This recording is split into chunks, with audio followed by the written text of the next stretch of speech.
오늘 하나님께서 우리에게 주시는 말씀은 신약성경 누가복음 14장 15절로 24절까지의 말씀입니다.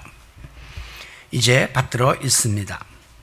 함께 먹는 사람 중에 하나가 이 말을 듣고 이르되 무릇 하나님의 나라에서 떡을 먹는 자는 복되도다 하니 이르시되 어떤 사람이 큰 잔치를 베풀고 많은 사람을 청하였더니 잔치할 시각에 그 청하였던 자들에게 종을 보내어 이르되 오소서 모든 것이 준비되었나이다 하매 다 일치하게 사양하여 한 사람은 이르되 나는 밭을 샀음에 아무래도 나가보아야 하겠으니 청컨대 나를 양해하도록 하라 하고 또 한 사람은 이르되 나는 소 5겨리를 샀음에 시험하러 가니 청컨대 나를 양해하도록 하라 하고 또 한 사람은 이르되 나는 장가를 들었으니 그러므로 가지 못하겠노라 하는지라. 종이 돌아와 주인에게 그대로 고하니 이에 집주인이 노하여 그 종에게 이르되 빨리 시내의 거리와 골목으로 나가서 가난한 자들과 몸 불편한 자들과 맹인들과 저는 자들을 데려오라 하니라. 종이 이르되 주인이여 명하신 대로 하였으되 아직도 자리가 있나이다. 주인이 종에게 이르되 길과 산 울타리가로 나가서 사람을 강권하여 데려다가 내 집을 채우라. 내가 너에게 말하노니 전에 청하였던 그 사람들은 하나도 내 잔치를 맛보지 못하리라 하였다 하시니라. 아멘. 끝이 보이지 않을 것 같았던 코로나19와의 사투가 백신과 치료제의 개발로 어느 정도 통제가 가능해지면서 이제 위드 코로나와 함께 비욘드 코로나 이후의 시대로 접어들게 되었습니다. 물론 벌써부터 확진자와 사망자 수가 급증하는 등 방역 전문가들조차도 예측조차 할 수 없는 변수가 계속 발생하겠으나 그렇다고 해서 마냥 지금처럼 엄격한 규제 속에 갇혀 살 수만은 없겠기에 지난주부터 우리나라도 이 세계적인 추세를 주시하면서 일상으로의 회복에 조심스럽게 발을 내딛고 있습니다. 이번 코로나19로 인해서 가장 큰 피해를 입은 업종은 역시 소상공인들과 자영업자들이라고 말할 수가 있겠죠. 하지만 일일이 드러나지 않아서 그렇지 그에 못지않게 큰 고통을 받은 집단이 바로 교회 공동체입니다. 이제 서서히 닫혔던 교회 문들이 열리기 시작하고 또 멈췄던 신앙 활동들이 재개되기 위해서 준비 작업을 교회에서도 시작하고 있습니다. 이와 같은 시점에 오랫동안 침체되고 위축되었던 이 신앙의 회복을 위해서 다시금 우리를 불러주시는 주님의 초청의 음성을 듣기 원해서 오늘 이 말씀을 본문으로 택해 보았습니다. 여러분은 누군가의 초대를 받아본 적이 있을 것입니다. 그런데 나를 초대해 준 그 사람, 그 호스티스가 누구냐 하는 것에 따라서 우리의 마음 반응은 180도 달라지게 됩니다. 예를 들어 평소에 존경하고 호감을 느끼던 사람, 나를 위해서 늘 신경 써주고 염려해 준 그런 분이 나를 초대했다면 우리는 그 만날 날을 손꼽아 기다리면서 이제 지낼 것입니다. 하지만 별로 관심도 없었고 또 솔직히 만나면 할 말도 없고 불편한 그런 사람이 초대를 했다면 어떻게 해서라도 그 자리를 모면해 보려고 이런저런 핑계를 대면서 참석하기를 꺼려 할 것입니다. 자, 오늘 본문에 보면 하나님께서 천국 잔치 자리를 마련해 놓고 많은 사람들을 초대합니다. 그런데 이 초대받은 사람들이 여러 가지 핑계를 들이대면서 이 초대를 거절하다가 마침내 하나님께로부터 버림을 받게 되고 말았다고 하는 예수님의 비유의 내용이 오늘 본문 안에 들어있습니다. 설명하면 어떤 주인이 큰 잔치를 베풀고 지인들을 다 초청했습니다. 옛날에는 이제 전화나 편지나 이런 게 없으니까 종들을 보내가지고 몇 월 며칠 날 우리 주인님이 당신을 초대합니다 이렇게 통지를 했겠죠. 그리고 이제 잔치 당일이 되어서 다시금 종들을 보내서 자 이제 임박했습니다. 오늘 1시간 후면 잔치가 벌어집니다 라고 재차 통보를 했습니다. 그런데 웬일인지 그 초청을 받은 사람들의 반응이 한결같이 내가 형편이 있다, 사정이 있다 그러면서 굳고 사양을 하는 것이었습니다. 자, 이 같은 소식을 전해들은 주인은 화가 머리끝까지 치밀어 올랐습니다. 여러분, 저는 이 주인의 심정이 이해될 때가 있습니다.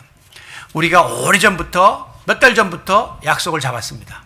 그래서 이제 집안도 정리하고 꽃도 사다가 놓고 청소도 하고 또 그날 하루는 막 지지고 볶고 아침부터 난리를 치고서 잔뜩 준비를 해놨는데 임박한 1시간이나 30분 전에 아이고 사정이 생겨서 못 온다는 사람이 자꾸 속출하게 될 때 얼마나 화가 나고 속상하고 다 식어버린 이 음식을 냉장고에 넣으면서 막 불만이 터져나왔던 경험을 여러분들도 하셨을 거예요.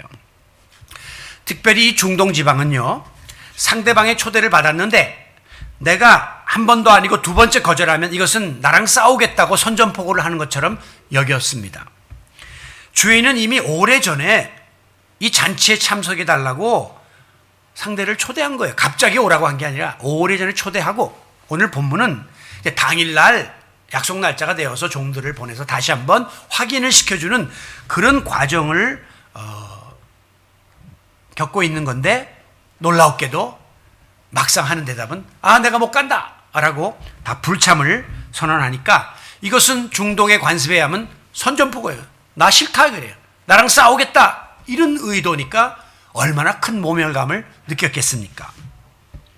아니나 다를까 이 주인은 노발대발을 하면서 종들에게 지시하기를 야, 다 때려치고 길거리 다니면서 저기 가난한 자 병든 자 없는 사람들 다 데려다가 여기 채워라. 그리고 그 사람들 배불리 먹도록 하라. 이렇게 명령을 합니다. 결국 처음에 초대받았던 그 사람들은 모두 배제되고 엉뚱한 사람들이 잔치에 초대를 받아서 즐거움을 누리는 주인공이 되었더라 하는 비유의 내용입니다.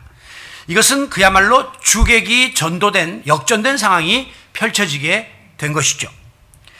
여러분, 이 비유의 원뜻은 뭐냐? 예수님이 왜 이 비유를 전했느냐? 여기 처음에 초대를 받은 사람은 바로 당시의 선민 이스라엘 백성들을 뜻하는 겁니다. 하나님이 그들을 다 당신의 자녀들로 백성으로 택해서 잔치자리에 임하도록 만들어주신 것이죠. 그런데 그들이 재차 그들을 초청할 때 예수 그리스도를 통해서 다 예수를 거부하고 부인하고 결국은 배척을 했다는 거죠.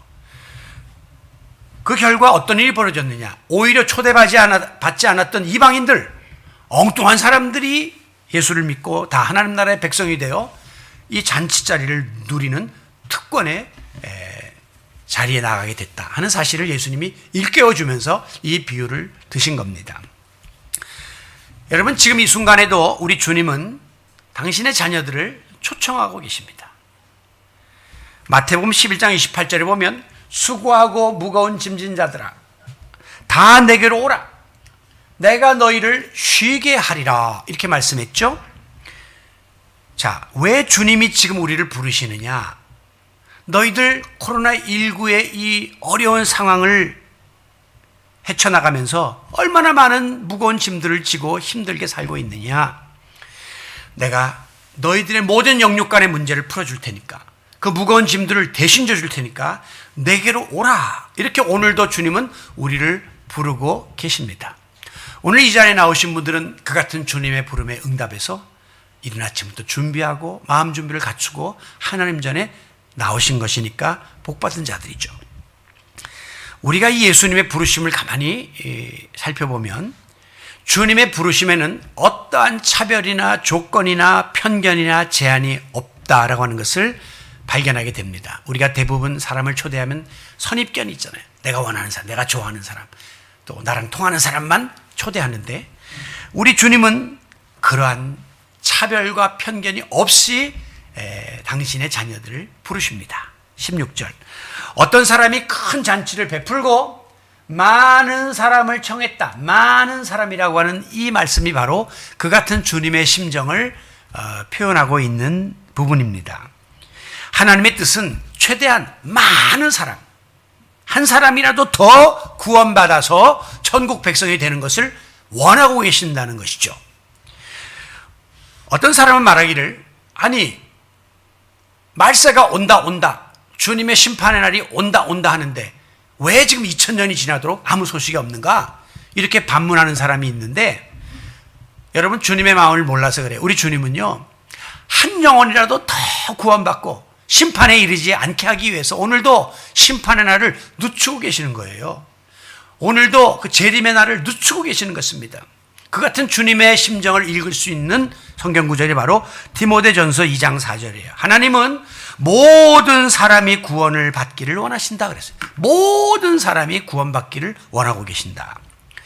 우리가 잘 아는 요한복음 3장 16절에도 보면 하나님이 세상을 이처럼 사랑하사 독생자를 주셨으니 이는 누구든지 제한이 없습니다.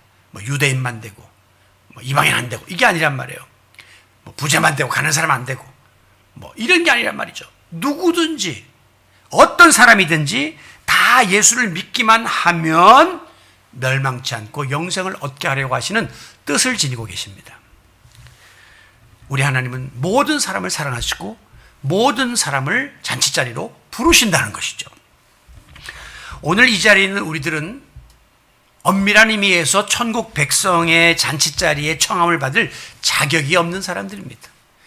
하얀 예복, 정결한 예복을 갖추지 못하고 세상에 살면서 매일 더럽혀진 예복을 입고 우리가 감히 하나님의 천국 잔치 자리에 참여할 수 없는 자들임에도 불구하고 오늘도 주님은 무조건적인 사랑으로 당신의 십자가의 보혈로 우리의 더러워진 예복을 깨끗하게 씻어서라도 우리를 천국 백성의 반열에 참여하도록 초대하고 계심을 믿고 감사하시기 바랍니다. 더구나 이 하늘나라의 천국의 잔치는 모든 것이 완벽하게 갖추어져 있는 최상의 자리입니다.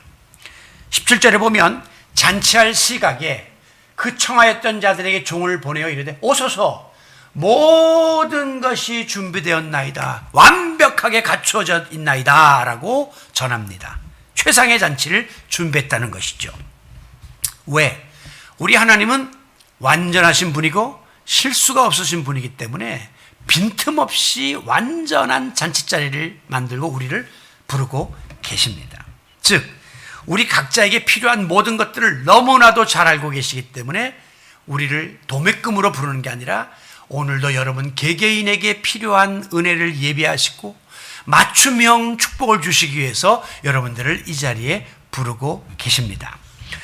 우리 인간들은요, 아무리 만반의 준비를 갖추어도 꼭 마지막에 보면 실수가 있고 허점이 있게 됩니다. 지난 주일날 살펴보았던 가나의 혼인잔치에서도 혼주가 오랜 기간 동안에 포도주를 담그고 예상인원을 다 생각해가지고 철저하게 준비했는데도 나중에 보니까 항아리가 비잖아요. 이게 인간의 한계라는 겁니다.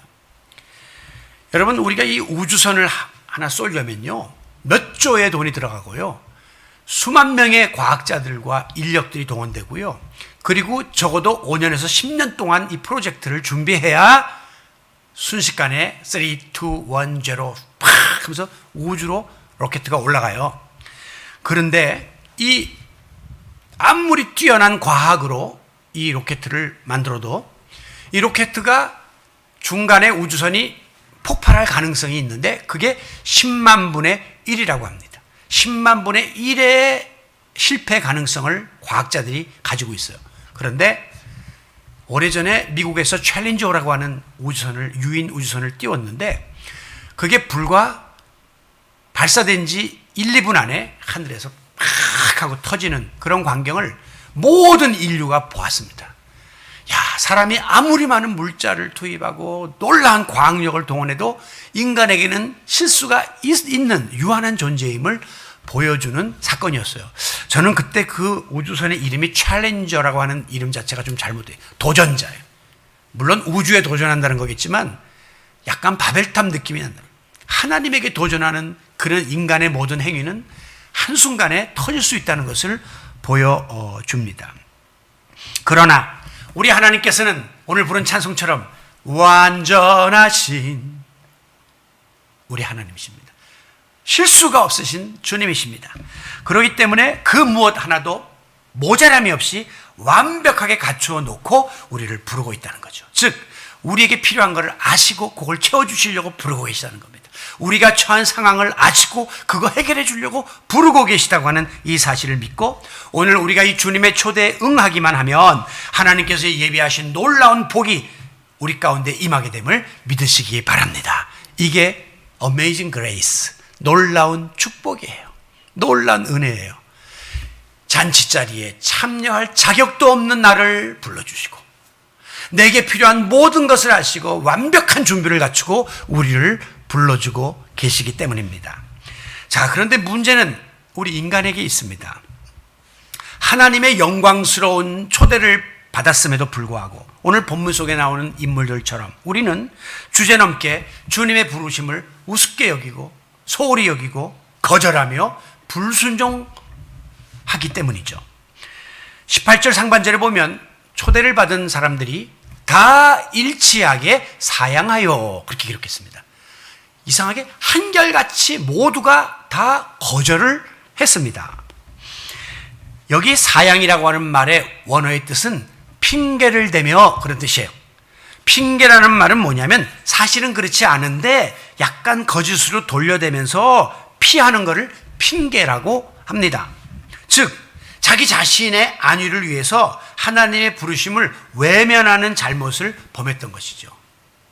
이것은 굴러들어온 복을 발로 차는 것과 같은 것입니다. 굉장히 어리석은 행위를 우리 인간들은 범하곤 한다는 것을 이 비유에 나오는 주님의 잔치를 거절한 사람들을 통해서 깨닫게 되는 겁니다. 여러분, 이와 같은 인간의 심리는 예수님이 활동하시던 2000년 전이나 지금 우리가 살고 있는 이 시대나 다를 바가 없다는 생각을 해볼 때가 많습니다. 제가 목회를 하면서 특별히 신앙생활과 교회생활과 관련되어서 성도들에게 가장 많이 듣는 말이 있다면 그것은 바로 목사님 죄송해요. 그리고 이래저래 해서 내가 이 일을 못하겠어요. 이런저런 이유로 제가 못 나왔어요. 그런 말을 제일 많이 듣습니다. 사실은 하나님께 죄송해야 되는데 우선 눈에 보이는 목사님에게 교회 못 나왔다든가 어떤 일을 못한다든가 이럴 때 죄송하다는 말씀들을 많이 하십니다. 물론 여러분, 우리가 주의를 지키고 또 맡겨진 일들을 감당하고자 할 때에 너무 바쁘고 정말 생계에 찌들려서 시간이 안 나서 그럴 수 있죠. 또 지금 경제생활이 너무 어렵고 건강에 문제가 있고 또 가정 형편상 여러 가지 제약을 받아서 피치 못할 사정으로 그 문자 그대로 마음은 원인데 내가 이 일을 하지 못하고 교회 나가지 못하는 그런 상황이 있을 수가 있습니다. 자, 오늘 본문에 보면 이 주인의 잔치자리에 초대받은 사람들이 이유 없이 안 나간 게 아니에요. 다 나름대로의 사유가 있었습니다. 변명이 있었습니다. 18절, 나는 밭을 샀는데 이거 좀 돌보러 나가야 되겠다는 거예요. 나는 소 5개를 샀기 때문에 이 소를 시험해 보기 위해서 나가야 되겠다는 거예요. 나는 장가를 들었기 때문에 이 신혼의 이 역할을 다하기 위해서 내가 그 잔치에 갈 수 없다는 것입니다. 자, 누가 들어도 충분히 이해할 수 있는 그런 사유를 들이대면서 그래서 내가 주인의 잔치자리에 갈 수가 없으니까 나를 양해해 달라고 아주 정중하게 참석 의사를 밝히고 있습니다. 얼른 보면 굉장히 타당한 사유가 맞아요. 그런데 좀 더 냉정하게 우리가 그 사유를 들여다보면 반일하는 거? 그거는 꼭 그 시간에 해야 합니까? 소 시험하러 가는 거? 왜 꼭 그때 해야 됩니까? 벌써 이 초대는 한 달 전에 받은 건데 왜 막상 와서 초청을 확인할 때 그때 가서 거절을 하냔 말이죠. 이 잔치, 예정된 잔치에 참석하고 나서 얼마든지 밭일도 할 수 있고 소도 돌볼 수 있고 가정도 돌볼 수 있는데 솔직히 이 사람들의 마음속에는 이 잔치에 대한 중요성이나 관심이나 흥미가 적었던 거예요. 반대로 내가 지금 하려고 하는 일에 대한 애착이 너무 컸던 거예요. 그러니까 억지로 핑계거리를 만들어서라도 거기 안 가려고 했던 것입니다. 그렇기 때문에 이들의 그 불참석 사유는 100% 이거는 핑계라고 볼 수밖에 없는 것이죠. 만약에 그들의 마음에 그 반대의 마음이 있었다면 아마 모든 만사를 제쳐놓고 그 잔치에 가려고 했을 것입니다. 그리고 며칠 전부터 잔치에 참석을 준비했을 것이고 일찌감치부터 늦을까봐 나서서 그 잔치 자리에 참석을 하려고 했을 것이라는 거죠. 자, 그렇다면 왜 우리들의 마음속에 이와 같이 주님의 부르심을 거절하거나 또 신앙적인 성격의 초대를 이렇게 소홀히 여기거나 자꾸 핑계를 대면서 우리가 외면하려고 하는가? 굉장히 중요한 포인트입니다. 그것은 아직 내게 믿고 의지하고 기댈 만한 그 무엇이 있기 때문에 그런 거예요. 신앙적이고 영적인 일보다는 내가 더 중요하게 여기는 어떤 육적인 일이 있기 때문에 이 주님의 초대가 자꾸 뒷전으로 밀려가게 되는 겁니다. 지금 아무 할 일도 없으면 당연히 거기 가겠죠. 근데 잔치자리에 참여하는 일과 소돌 보고 밭 갈구고 가정을 돌보는 일이 지금 겹친 거예요. 이것은 이제 비교해서 판단해서 내가 선택을 해야 되는데 중요한 것을 이 후자로 봤기 때문에 잔치자리를 거절한 것이 분명합니다. 여러분, 오늘 주님은 우리로 하여금 천국 백성으로 살라고, 더 주의 일에 힘쓰라고, 열심히 믿음 생활 하라고 우리를 자꾸 부르십니다. 그런데 우리가 아멘 그리고 선뜻 주님의 부르심에 응답하지를 못하고 자꾸 주저주저하고 머뭇머뭇거리는 것은 우리의 발목을 붙잡는 장애물이 있기 때문입니다. 그 장애물은 여러분 개개인이 다 틀려요. 그건 사람마다 다 다를 수밖에 없죠. 분명한 것은 내 마음속에 우리 예수님이 원하시는 일보다 내가 더 귀히 여기고 가치 있게 여기려고 하는 마음이 있다는 겁니다. 주님의 초대에 선뜻 응하지 못하도록 자꾸 방해하는 어떤 장애 요소가 있기 때문에 우리가 이 초대에 아멘으로 나서지를 못하는 것이죠. 이거는요, 인간적인 힘으로 굉장히 다스리기가 어렵습니다. 왜? 이미 내가 마음속에 정해놓은 가치가 있고 순번이 있기 때문에 안 움직인단 말이죠. 그래서 우리는 날마다 하나님께 기도해야 됩니다. 하나님의 영이 내 속에 충만해서 이 모든 장애물들을 제거해 주시고 더 하나님 앞에 집중할 수 있게 달라고 간구해야 하는 거예요. 그냥 내 마음이 원하는 대로 내 발이 닿는 대로 가겠다면 우리 인간은 100이면 90은 다 세상 쪽으로 갈 수밖에 없는 속성을 갖고 있기 때문에 오늘도 하나님의 영이 나의 발걸음을 주장하시고 지배하셔서 주님의 초대에 응할 수 있게 달라고 기도해야 합니다. 오늘 본문 속에 나오는 인물들이 주님의 잔치에, 주인의 잔치에 참여하는 것보다는 당장에 내게 급한 밭을 갈고 소를 길들이고 신혼생활에 신경 쓰는 일이 더 나에게는 도움이 되고 이 시간에 필요하고 유익하다고 여겼기 때문에 주인의 초대를 거절한 거죠.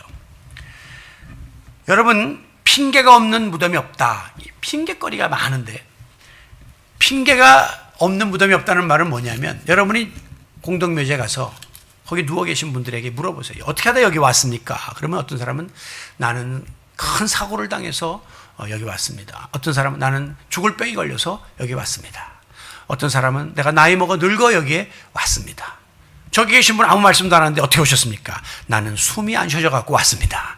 무덤에 가면 한 사람도 핑계 없는 무덤이 없습니다.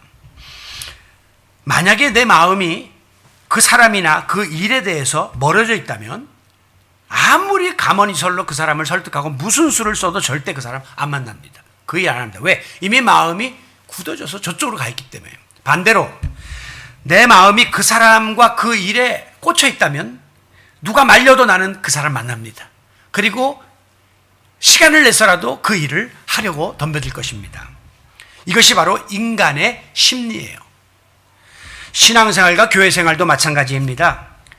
내 마음이 주님께로부터 멀어져 있고 나태해져 있기 때문에 영적인 우선순위가 자꾸 뒤로 밀리는 거예요. 내 마음에 지금 예수님이 딱 좌정하고 계시고 내 마음이 성령 충만하면 우리는 만사를 제쳐놓고라도 주님의 일을 감당하려고 애쓸 수밖에 없는 것입니다. 그래서 우리가 날마다 성령 충만, 재충만을 구하는 것입니다. 여러분들이 신앙생활 하다가 성령 충만한 시절이 있었죠? 그때는 여러분이 모든 것이 항상 주님 우선주의고 교회 중심적이고 하나님이 원하시는 일을 구했을 것입니다. 그런데 세월이 흐르면서 여러 가지 연유로 인해서 내 마음이 지금 상당히 많이 침체되어 있고 영적으로 나태해진 자리에 놓여 있다 보면 이 사이에 하나님과 우리 사이에 이물질이 껴가지고 하나님의 일이 자꾸 뒤로 물러가고 세상 일들이 그 자리에 메꿔지는 그런 일들을 경험할 것입니다. 여러분, 우리가 예를 들어서 주일날 교회 나온다 하는 일이 어렵죠. 그 여러 가지 이유 때문에 내가 교회에 나오지 못합니다. 그런 경우에도 똑같은 주일인데 정말 내가 좋아하는 모임이 있으면 길을 쓰고 갑니다. 주일 못한다고 막 하는 분들도 정말 자기가 흥미있는 취미 생활하면 앞장서서 총무일하면서 막 활동합니다. 이게 우리 인간의 이중성이에요. 중요한 것은 내 마음이 어디에 가 있느냐 하는 것이에요. 여러분, 영적으로 볼 때 이제 그 성도들이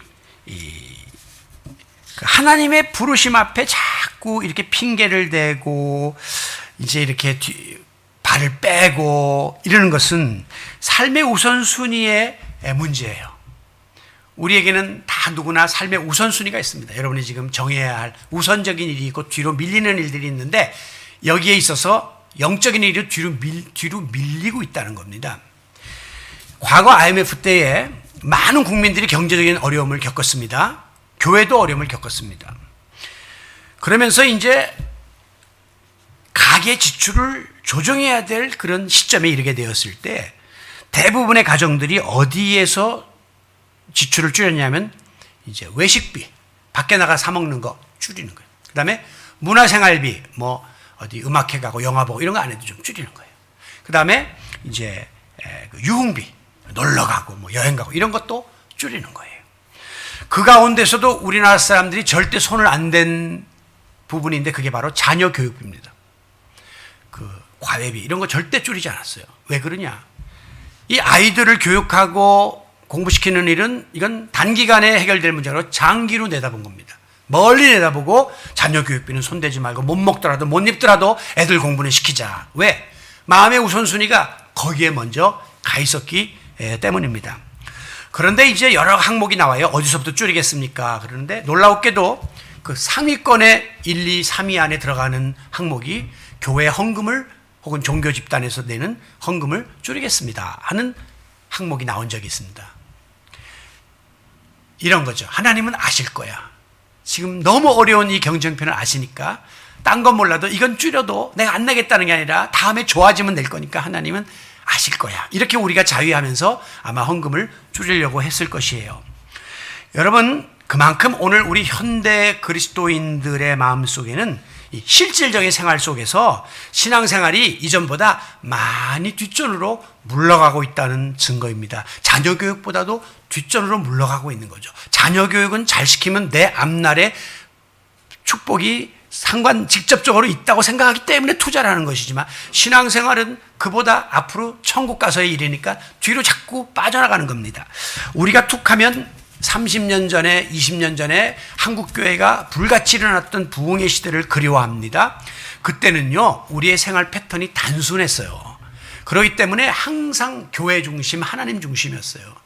그런데 30년 남아 세월이 흐르면서 생활이 굉장히 복잡해졌습니다. 세분화되었습니다. 그러면서 알게 모르게 신앙생활의 우선순위가 자꾸 뒤로 밀려가는 그런 느낌을 받게 되었습니다. 과거에 할 일이 거의 없었잖아요. 그러니까 교회 가서 예배드리고 강사님들 와서 부흥회하고 철야기도 하고 으쌰으쌰 찬양 부르고 성도들 교제하고 하는 게 제일 즐거웠어요. 그런데 세월이 흐르면서 만남의 기회들이 많아졌고 먹거리, 놀거리, 갈거리, 볼거리가 너무 많아지니까 교회를 안 오는 겁니다. 저희 어릴 때는요 교회 가서 환등기 보는 거 그게 최고였습니다. 어릴 때 여름 성경학교 때. 그리고 교회 가면 노란 연필 주고 또 떡 주니까 교회 그냥 벌떼같이 몰려들었습니다. 지금 애들은요 환등기 개인 PC 갖고 지금 놉니다. 떡 안 먹어요. 피자 그냥 안 주면 또 뭐 준다 이런 건 애들 눈에 들어오지도 않습니다. 그러니까 교회 생활이 다 뒤로 물러가게 되는 것이죠. 이번에 코로나 시대 교회들이 많이 경제적으로 어려움을 겪었는데 제가 얼마 전에 청년을 만난 적이 있습니다. 이런저런 이야기 한 2년 남아 교회를 지금 못 나오고 있는데 그래서 대화하는 중에 마지막에 이래요. 목사님 근데 저는요 교회 헌금은 정말 꼬박꼬박 드렸습니다. 왜? 그러니까 우리 교회는 이렇게 세 들어있는 교회잖아요. 근데 만약에 세가 밀리거나 여러 가지 어려우면 교회가 어떻게 하나 그래서 헌금 하나는 꼬박꼬박 드렸습니다. 그래서 고맙다 그랬어요. 진짜 우리 교인들이 이번 코로나 시대에 헌금은 온라인으로도 꼬박꼬박 드리시고 3년 4년 안 나오는 분도 헌금은 드리고 계신 분들이 계십니다. 아직까지 줄을 놓진 않고 애정을 갖고 있는 것이니까 감사하죠. 여러분 하나님은요 우선순위에 있어서 우리는 자꾸 급한 발등에 불을 끌려고 덤벼드는데 하나님은 정반대의 생각을 우리에게 가르쳐주고 계십니다. 마태복음 6장 33절에 보면 먼저 우선순위를 정할 때 그의 나라와 하나님의 나라와 의를 구하라. 그리하면 이 모든 것 세상적인 일 너의 개인사의 문제는 더해주겠다. 이렇게 약속하겠습니다. 우리는 먼저 내일 내 발등에 불부터 꺼야 되고 하나님의 일은 그 다음에 해도 충분하다고 생각하는데 이 어리석은 자여 오늘 밤 내 영혼을 걷어가 버리면 이 모든 것이 누구의 것이 되겠느냐고 물으시는 주님의 음성을 들어야 합니다. 우리가 불렀던 오늘 찬송가 중에 세월이 살같이 빠르게 지나 쾌락이 끝이 나고 사망의 그늘이 우리에게 들리운다. 우리 주님은 오라 내게로 오라라고 말씀합니다. 우리의 이 모든 인생사, 세상사에서의 것들은 순간 안개처럼 사라질 날이 온다는 사실을 깨달을 때 우리는 절대 거기에다가 우선순위를 둬선 안 되는 거죠. 우리 하나님 중심, 예수 중심, 주의 일 중심, 교회 생활 중심의 그런 삶으로 우리의 패턴을 다시 한번 회복할 수 있는 위드 코로나의 시대가 되시기를 바랍니다. 왜? 결과적으로 이렇게 핑계를 대고 주인의 초대에 응하지 않았던 사람들이 어떻게 됐는가를 보시면 왜 우리가 다시 한번 마음을 새롭게 다잡아야 되는가를 알 수 있습니다. 21절 종이 돌아와서 주인에게 그대로 고하매 집주인이 또하여 빨리 시내와 거리로 골목으로 나가서 가난한 자, 몸 불편한 자, 맹인들, 저는 자 다 데려다가 이 빈자리 채워라 라고 명령을 합니다. 여기 말하는 이런 분들은 초대를 못 받았던 사람들이에요. 죄송하지만 어떤 의미에서는 자격이 안 되고 모든 면에서 갖춰지지 못해서 소외됐던 사람들인데 그 사람들이 오히려 주인의 자리에 앉게 되는 역전의 일이 벌어지게 된 겁니다. 오늘 우리가 처음에 초대받을 만한 자격이 되어서 하나님의 자녀가 되고 직분도 맡고 교회에서 일도 맡기고 여러 가지 복을 줬는데 이런 것들을 자꾸 소홀히 하고 우선순위를 뒤로 미루니까 하나님이 그래? 그러면 그만두어? 라고 완전히 역전된 그런 상황에 우리를 몰아넣을 수 있다는 것입니다. 그래서 초대받은 자들은 하나도 천국잔치에 들어가지 못하고 엉뚱한 소외된 자들 그래도 마음에 갈망함이 있고 하나님을 향하여 이렇게 열린 마음을 가진 사람들이 택함을 받아서 쓰임받는 일이 벌어지게 된 겁니다. 교회 개척교회 한 30년 이상 한 교회들 사랑의 교회나 뭐 그런 개척교회를 이야기 들어보면 목사님들이 꼭 이렇게 말씀합니다. 30년 40년이 지난 다음에 보니까 초창기 멤버는 하나도 없습니다. 아니 초창기에 그렇게 헌신하고 교회를 세우는데 다 드리고 했던 분들은 하나도 없습니다. 그러면 누가 남아있습니까? 다 나중에 온 분들이 이 교회를 지금 지키고 있습니다 라고 말씀하더라고요. 상황이 역전된다는 거죠. 처음에 가졌던 그 열심, 그 신앙의 정도가 식어질 수 있다는 걸 보여주는 겁니다. 그럼 초창기 뜨거움이 어디로 간 겁니까? 식은 거죠. 식으니까 어떻게 된 겁니까? 관심이 없어진 거죠. 관심이 없어지니까 사라지는 것입니다. 오늘 이 결과적으로 여러 가지 핑계를 대면서 주인의 초대에 응하지 않았던 사람들의 종말이 얼마나 비참한가를 우리는 주의 깊게 들여다보아야 하는 것입니다. 주인은 한술 덮어서 24절에 말합니다. 전에 청하였던 그 사람들은 한 사람도 내 잔치를 맛보지 못하리라. 1차적으로 청했는데 거절했던 사람은 한 사람도 이 자리에 들어올 수 없다라고 선포했습니다. 여러분 우리가 혹시라도 주님의 부르심에 귀를 막거나 그를 자꾸 뒷전으로 여기면서 세상 일에 분노하다가 나중에 하나님 앞에 버림받는 심판의 자리에 빠질까 봐 두려워해야 하는 것입니다. 영적으로 볼 때에 이렇게 우리가 자꾸 주의 일을 멀리하고 교회 생활을 멀리하고 하나님의 일을 소홀히 하는 이유가 있습니다. 그것은 물론 내 마음이 식었기 때문이기도 하지만 그 뒤에서 이것을 자꾸 부추기는 사탄의 세력이, 사탄의 장난이 있기 때문이에요. 여러분은 영적으로 내가 지금 자꾸 약해지고 하나님 우선주의의 삶에서 멀어질 때는 믿음의 눈을 들어 이 사탄의 배후의 역사를 직시할 수 있어야 합니다. 사탄은요, 우리가 열심히 모여서 예배 드리는 거 제일 싫어하고 무서워합니다. 그냥 대면 예배 대신 비대면으로 긴 세월, 오랜 세월 이렇게 우리 성도들이 그냥 집에서 파자마 바람으로 커피 마시면서 예배 드리는 일이 길어지기를 원하고 있습니다. 왜? 그러면 자연스럽게 교회는 몰락할 것이기 때문이죠.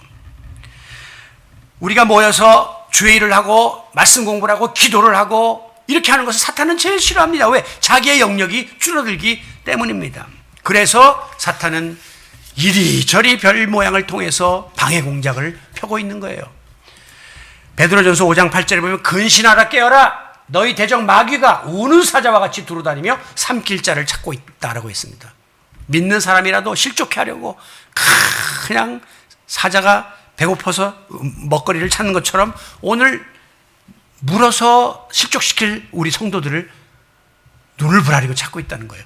안 믿는 사람 넘어뜨리려고 사탄이 역사를 합니다. 믿는 사람들, 그것도 잘 믿는 사람들, 핵심적인 그런 사람들 하나만 넘어뜨리면 일당 10, 20을 해치울 수 있으니까 사탄은 먼저 앞서 초대받은 사람들을 넘어뜨리려고 덤벼들고 있는데 이 초대를 거절한 사람은 거기에 넘어간 거죠. 그런가 하면 베드로전서 4장 7절에 보면 만물의 마지막 때가 가까웠으니 그러므로 너희는 정신을 차리고 근신하여 기도하라 그랬습니다. 지금은요 영적으로 말세입니다. 그거는 안 믿는 사람들도 다 그렇게 하게 뭐 하다가 하도 희한하게 하고 다니는 애들이 많고 체녀애들이 길가에서 막 담배 피우면 너희들이 아이고 말세야 말세. 옛날에는 창피해서 숨어서 지지는 대놓고 하고 뭐 하고 다니는 것도 너무 희한하니까 말세야 말세. 안 믿는 사람도 말세라고 해요. 성경에서 예언한 이 말세의 징조가 지금 곳곳에서 나타나고 있습니다. 말세가 되면 자기의 때가 얼마 남지 않은 것을 감지한 사탄은 최후의 발악을 하게 됩니다.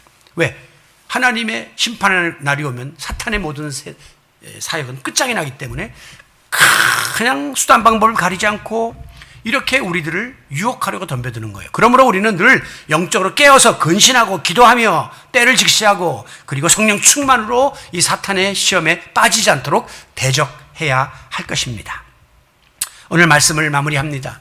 지금 우리는 이 코로나19의 여파로 인해서 지난 2년여 동안에 정상적인 신앙생활과 교회 생활을 하는 데 있어서 큰 어려움과 장애를 겪고 있습니다. 우선 이 교회에서 예배를 나와서 드리지 못하는 이것은요, 이 예배가 우리 신앙생활의 가장 근본이고 핵심이고 이 뿌리와 같은 건데 이 뿌리가 지금 흔들리는 그런 어려움 속에 빠지게 되었고 2, 3년 이런 일을 하다 보면 예배를 꼭 이렇게 교회에 나가서 안 드려도 된다라고 하는 생각으로 전환이 되기 때문에 굉장히 큰 위협이 되는 것입니다.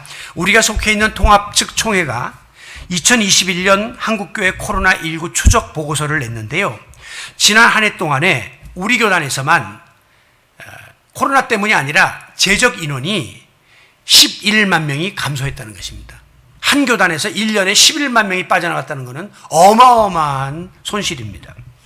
전국적으로는 아직 정확한 통계는 안 나왔지만 코로나 이후로 약 9천여 교회가 폐쇄되거나 예배를 드리지 못하고 있다라고 나오고 있습니다. 즉, 뭐 10% 모여라 그러면 10명 모이던 교회는 1명 모여야 되는데 예배 못 드리는 거예요. 영상시설 없는 교회는 예배 못 드리는 거예요. 그런 교회들도 수두룩 가고 헌금 안 들어오고 사람들 없으니까 결국은 월세를 못 내면서 폐쇄되는 교회들이 9천여 개나 된다고 하는 겁니다. 저는 한국교회가 복음을 받은 지 130여 년 안에 가장 큰 위기에 직면했다고 생각합니다. 과거에 일제시대도 있었고 6.25 때도 있었지만 그때도 예배는 쉬지 않았어요.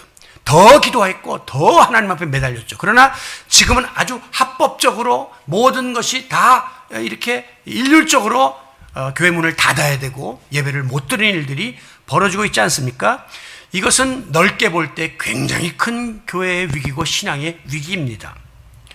그러나 위기는 또 다른 기회라고 하는 말이 있는 것처럼 지금 우리 한국교회와 성도들이 처한 위기는 하나님 앞에 우리 자신을 돌아볼 수 있는 아주 귀한 회개의 기회입니다.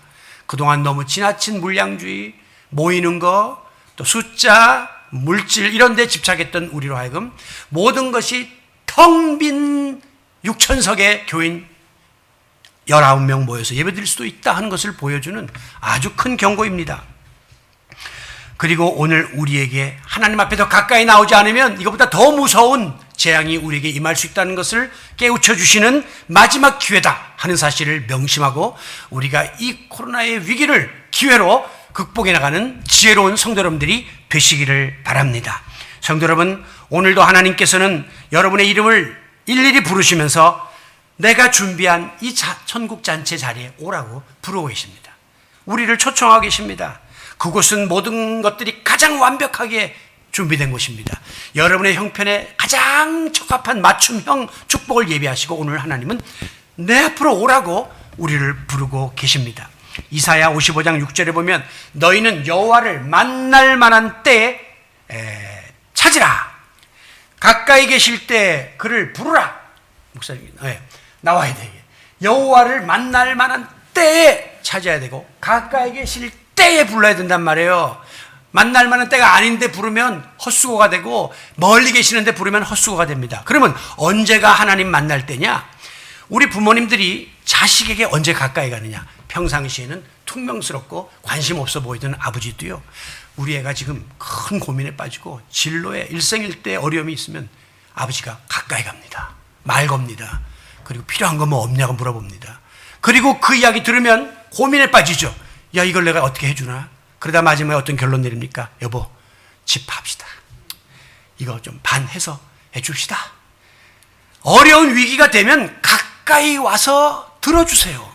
지금 우리가 처해 있는 이 위기의 때에 하나님은 우리가 부르짖을 때 다가오셔서 우리의 음성을 부르짖는 소리를 들으시고 내가 지금 준비하고 있는 모든 것들을 우리에게 쏟아부어 주시려고 우리를 초대하고 계시는 것입니다.